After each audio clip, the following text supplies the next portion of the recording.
Hello, today we are here with Tony Dougherty from the Dukes of Highland, and we're going to be experiencing one of his mega games coming up here in March, and wanted to have him on the channel so we could discuss what a mega game was and what kinds of stories he has in the different games he's got and what events you got coming up, really. So, mega games, I've always had an interest in them. They have them at Gen Con every year. Problem is I'm always busy at Gen Con, so my schedule is almost always full. So trying to get a full day's commitment or 6-hour commitment in, it's really difficult. I mean, my first year at Gen Con, I signed up for an Axis and Allies tournament, and I found out it was a round robin. And it's like I was going to be my entire first Gen Con experience was going to be playing Axis and Allies, which I love, but I'm like, there's no way I could commit my first Gen Con completely to Axis and Allies. So, so as far as mega games, what can you tell me? Like, what is a mega game? It is a question that mega gamers argue about. I have a blurb. I'm just going to read it, and then we can talk about it. So, mega games are huge games with a bit of everything: role-playing, combat mechanics, bluffing, negotiation. But unlike most games, they're mostly driven by you, the player. The umpires, called the control team, will be on hand to answer questions and come up with rulings that your creativity inspires. Whilst you have agendas and goals laid out for you, mega games allow players to invent their own win conditions and pursue those as well. So generally, they run anything from like 20 people to 50-ish. But I played in a game last year in London that was 200 players. Wow. So as you can tell, they're so large that they usually require really dedicated space, which is why Gen Con is perfect for it, because Gen Con has lots of great rooms, and we have a really good relationship with the Gen Con event organizers, so they give us some really nice spaces for it. Nice. Outside of a big convention like Gen Con, there are a few groups that are around North America. Ours is one of them, the Dukes of Highland. We are based in Louisville, Kentucky. There is a group in Portland that's opened up. There are some groups in the northeast of the country. Pre-pandemic, there was a lot more, but pandemic killed off a lot of groups, it's sad to say. In those kind of games, the game runners have to find the space. So those are sometimes in church basements or in conference spaces at hotels, or I have one coming up in a university space. And so you have to do a lot of event organizing. You have to sell tickets. You have to do a lot of advertising to get your player count. So my games typically run from 40 to 70 players usually. I have a schedule of games coming up this year. There's 9 of them on this list. 3 of them are going to be at Gen Con, but the rest of them are either here in Louisville or they're in Michigan or Columbus. We're going to try some new cities this time. So I'm taking all my stuff up there, and we're gonna run up there too. But back on like what a mega game is. Generally, you play on small teams. Okay. So even though there's 50 people in the game, you generally spend a lot of time with a small team, and then you break off into different areas of the game and do something smaller there. So either it might be a model UN kind of thing, it might be some board game mechanics, like this is a map from Gods of the Ancient World where you're moving troops around and the Greeks and the Romans are facing off against each other, and so you might be playing as Cisalpina and you really want Dalmatia, and so you're fighting against the Greeks for that region that's available for taking. Or you might be a leader of your nation, and then you're like managing the money, and you're sort of gathering intel, and you've got spies that are being used in a certain, maybe that's a small mini game over here. So you spread off to your own areas, and then you come back and you talk through like grand strategies and tactics and that kind of stuff. They are very chaotic, but in a good way. There's a lot of negotiation that happens, a lot of conversation. Even though there's so much player interaction, most players sort of, we did a big survey last year, and we found that lots of people were introverts, which surprised me. Like, this seems like an extroverted kind of game, and I'm somewhere in the middle of that spectrum, but I love it for all these reasons, that it's all about relationship building and conversations, and it's still got elements of the board game hobby in it. So a lot of board gamers play. More board gamers than role players, funny enough. Huh. But from the role play perspective, you have these overarching stories that you can sort of plug yourself into. And as I mentioned from that blurb, like, it encourages people to think outside of the box.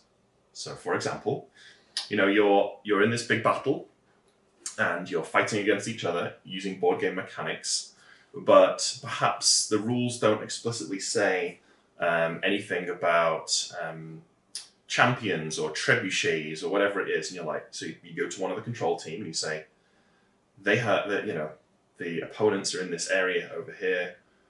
We want to research trebuchets to knock down their city walls. I'm like, okay, that sounds like a great idea. Let's make that happen. And so as a control team, we go away and we huddle, and then we talk through like what it's going to take, what the ramifications are, make sure it's still balanced. And then we come back to you and say, here's what you need to do. You need this much wood and this much stone and blah, blah, blah.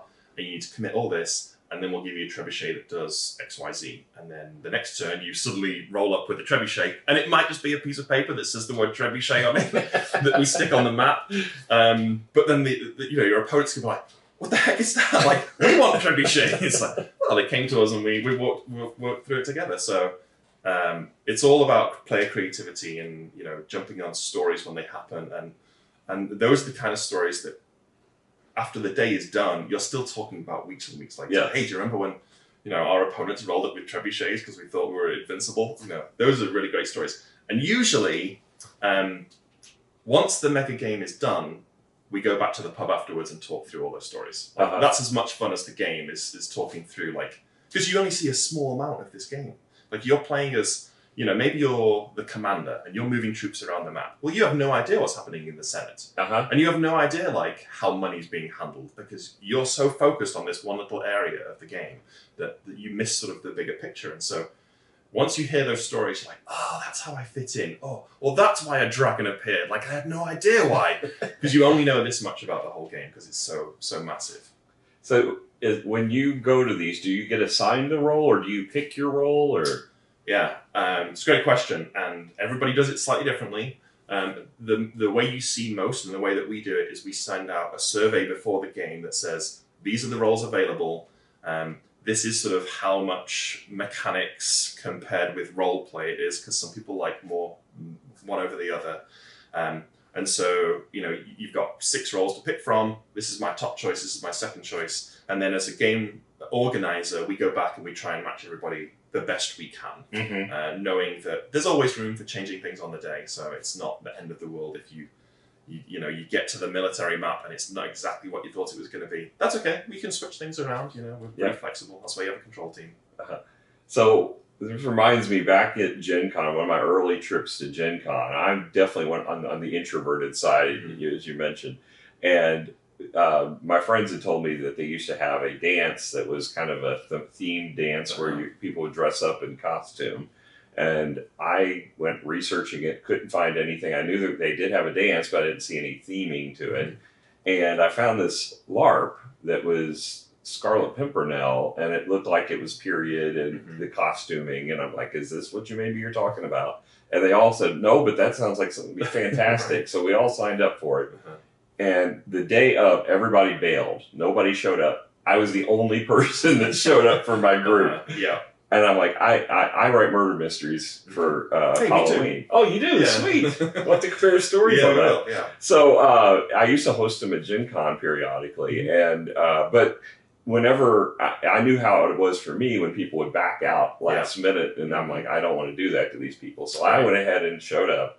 I had the best time. I'm definitely not an outgoing guy, but my character was like the Mad King George, basically, and I was going to a ball and I was trying to pretend I wasn't him, but I played a complete idiot in the thing, and I had a blast. Good. Yeah, and I'm like, that's what I don't know how much this compares to a LARP in that sense. But we get that comparison a lot.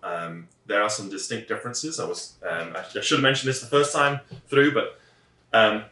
So the way I distinguish these from LARPs is that in a mega game you get a role, not necessarily a character. Sometimes you get a character. Okay.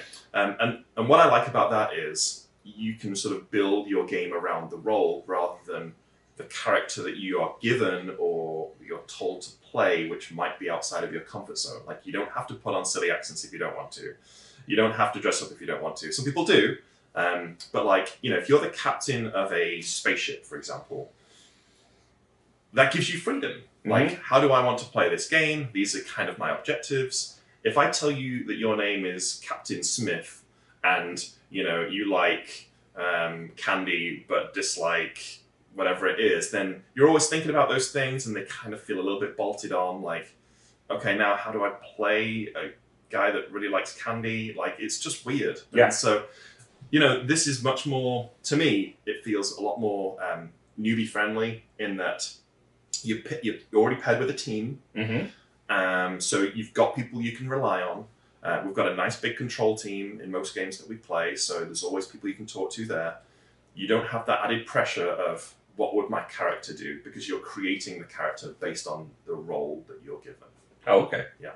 So there's no whacking people with foam swords and that kind of thing. There is no boffing. Awesome, because No. I would not get into that. Me neither. Awesome. I'm really looking forward to this. So when are your upcoming events? Right, yeah, let's talk through them just quickly. So, one's already passed. We did Den of Wolves at River City Con here in Louisville in January. That one's Battlestar Galactica themed. I was so wishing I could have got in on that one. Well, there's two more coming up. We've got Ann Arbor, Ypsilanti in Michigan on March 30th, and then we have Columbus, Ohio on April 27th. So these are always Saturdays because they run like 6 hours. So tickets are available for these three. The one that I skipped over is Deephaven. So Deephaven is the one that you're going to go to. Yes. It is closer towards the LARP side of the spectrum, less mechanic-y and more free-form story. You are given a character, but the character is purely to drive story between other characters. You don't need to put on an accent, you don't need to dress up. You can. If you want to wear a big fake beard, you're welcome to. I'm sure there will be fake beards here. It's a shame Robert can't make it because he would He's fit got a right great in. beard. Yeah.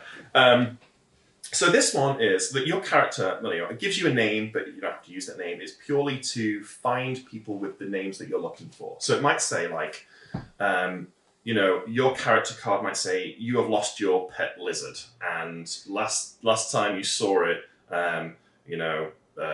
Gimli Treebeard was the guy that was looking at it very intently, or he made some comment about it. And so now you've got to go hunt down that guy, right?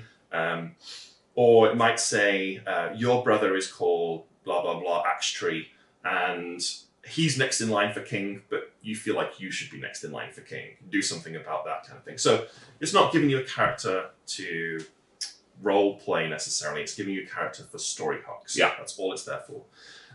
So in Deephaven, you're all playing as dwarves. You are finding a new mountain home. So you're all kind of coming from different clans to this new mountain. And you're given objectives on your character sheet, which you have next to you. You're given objectives in your clan, that's like your family. You're given objectives for your guild, which is like your job. So you'll pick your guild on the day, and you'll get assigned your family before you turn up. In a group of three, if you're coming as a group of three, I'm probably going to put you in the Salt clans. So you're like not pirates. Okay. You guys will be like seafaring dwarves, so a little bit more exploratory. Okay. Something like that, probably, because that's a nice group for a three. And then, so you've got all these sort of objectives, and they are purely optional. Like, you can chase these objectives down if you want, or you can do whatever you want because it's a mega game and it's free form. And so you can, so it might say, go find your lizard, or it might say, you might end up as a brewer. And you want to make some really cool beers, and so you're going to do that. Or maybe you want to run a beer drinking competition, and we can do some dice, we can sort of freeform that stuff. But the great thing is you bring other people along with you. So in this, maybe you do a beer brewing competition, and then you get 10 people on board, and they all go away looking for cool ingredients to come up with like great beers and great names, and you have these little assets. And then you all come together, and we do this, big judgment on who's got the best beer or whatever. Meanwhile, while you're doing all this stuff, there are these things called troubles. And troubles are basically ways to interject things you've got to solve through it. So in the last game that we played, there was a beer brewing competition. But right before the beer brewing competition started, someone said, created a trouble that said the beer has been infected with some kind of, the hops were moldy. That's what it was. Okay. And so I took this trouble and I handed it to the guy that was organizing this competition. I said, oh, by the way, the beer that you're doing might make people feel bad if they drink it. What do you want to do about that? He's like, I'm just not going to tell them. So we ran this whole competition, and people are drinking. And then, of course, every time someone drank one of these beers that was moldy, I gave them another trouble. I'm like, by the way, you're feeling really sick right now. You need some medicine. Go find some medicine. And you don't really have to do anything with that trouble if you don't want to. But again, it's a story hook that encourages you to go find something to do, to find the guy that can help cure your upset stomach. So that's Deephaven. It's wild and chaotic. There's a massive Jenga tower in the middle of the room, which is all about mining, that's fabulous. When that thing crashes, everyone knows about it. It's brilliant. This one is called It Belongs in a Museum. It is on June 1st. Tickets are not out for that one yet, but that is an Indiana Jones, Lara Croft style. Half the teams play as museums that want to put on amazing artifact displays, and the other half the teams are adventurers going on adventures looking for cool artifacts. Cool.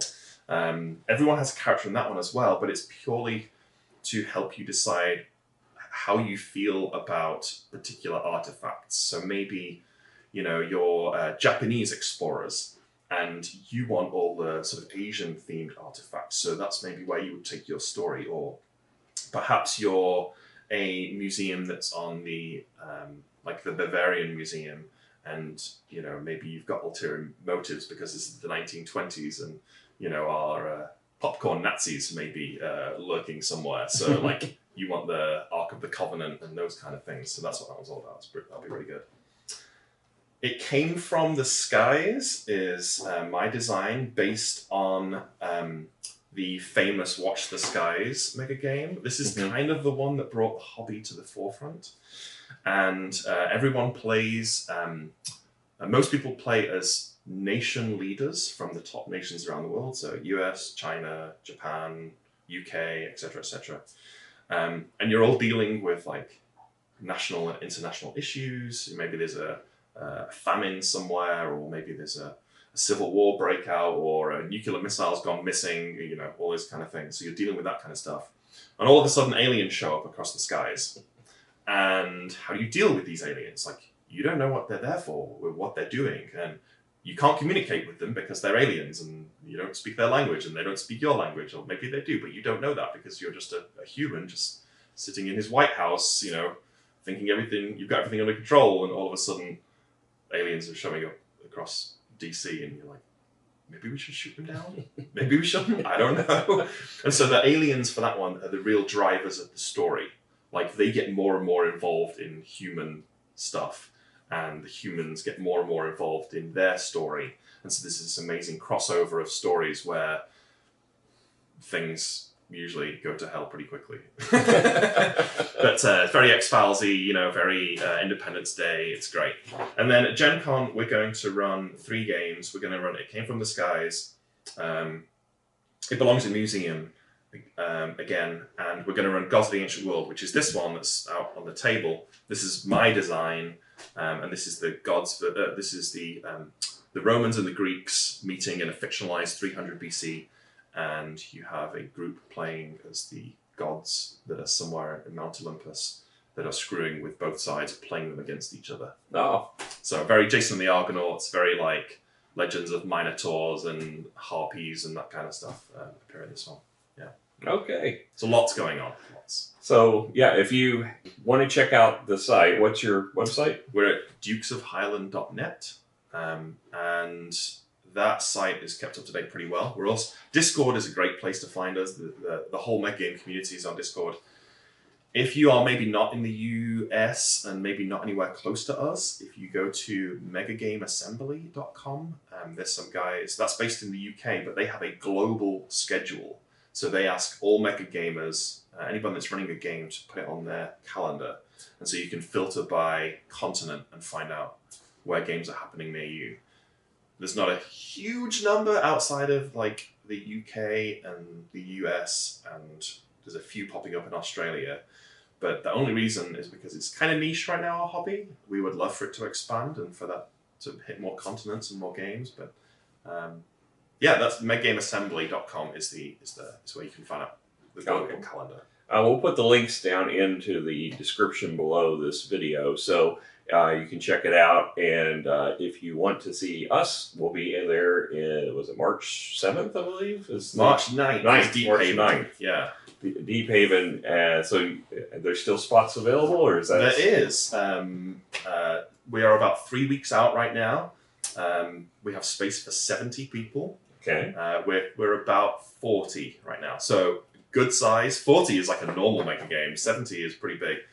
So it will be chaotic and great. Let me read you the primer because it's brilliant.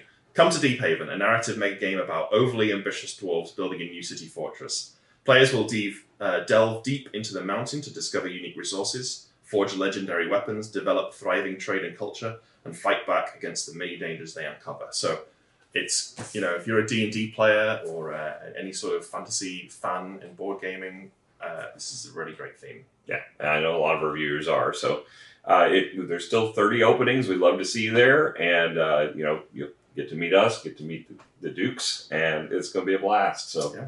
Looking forward to it. So make sure you come and subscribe, hit the button down below to like the channel, and join us along on our journeys as we play through all of our games. And we'll bring out more what we thought of the Dukes of Highland's adventure in March. So looking forward to that. All right.